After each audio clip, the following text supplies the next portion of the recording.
Hello, so my name is Megan Rivera, and I guess I'm just going to go ahead and jump into this week's discussion board questions. So the first one is, what category do we find ourselves in?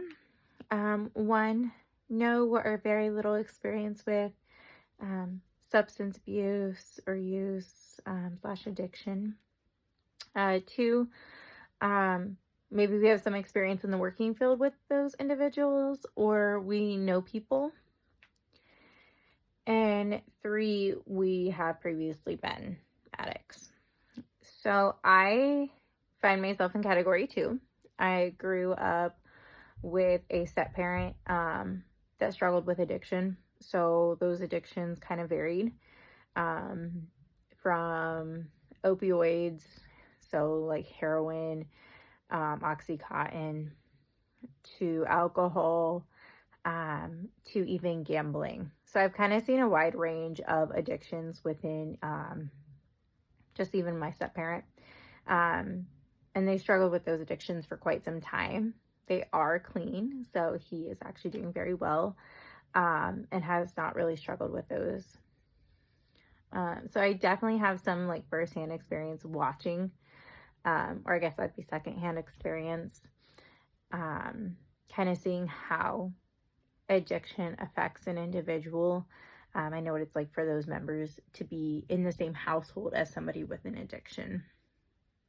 I've also seen other family members struggle with the overconsumption of alcohol and things like that, and I've seen kind of those different effects on other family members as well, and kind of what that looks like, because I do have some family members that would probably be classified as functioning alcoholics. So they're able to go throughout their day-to-day, but they can't go a day without drinking.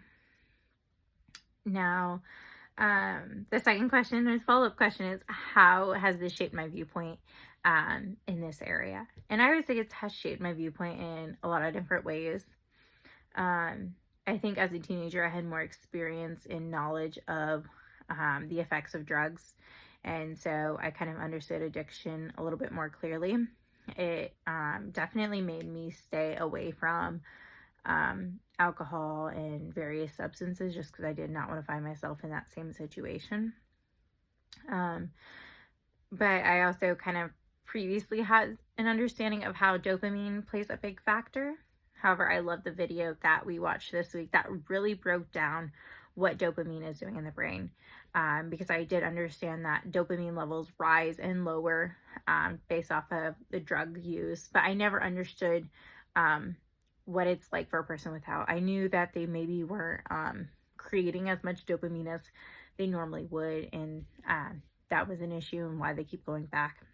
But that video really gave more clarity. So I definitely fall more into the category of more of a caring perspective. So even though I saw all the bad effects it had on our family, I still always wanted to see these people do better. I always wanted to see these people get better. So I never had held the belief that these people should be incarcerated or anything like that. I really believe that treatment and getting them the help that they needed was the number one priority. Because for some, and actually all of them, substance use really was used to mask or medicate an underlying issue. So whether that had been some of their trauma that they had experienced, or some of the trauma was even physical trauma. So like they were in an accident, they were prescribed opioids, and now they don't know how to handle pain. So some of it was used for pain management. And then some of it was used to kind of cover or to deal with some of those deep-seated trauma that came from their childhood.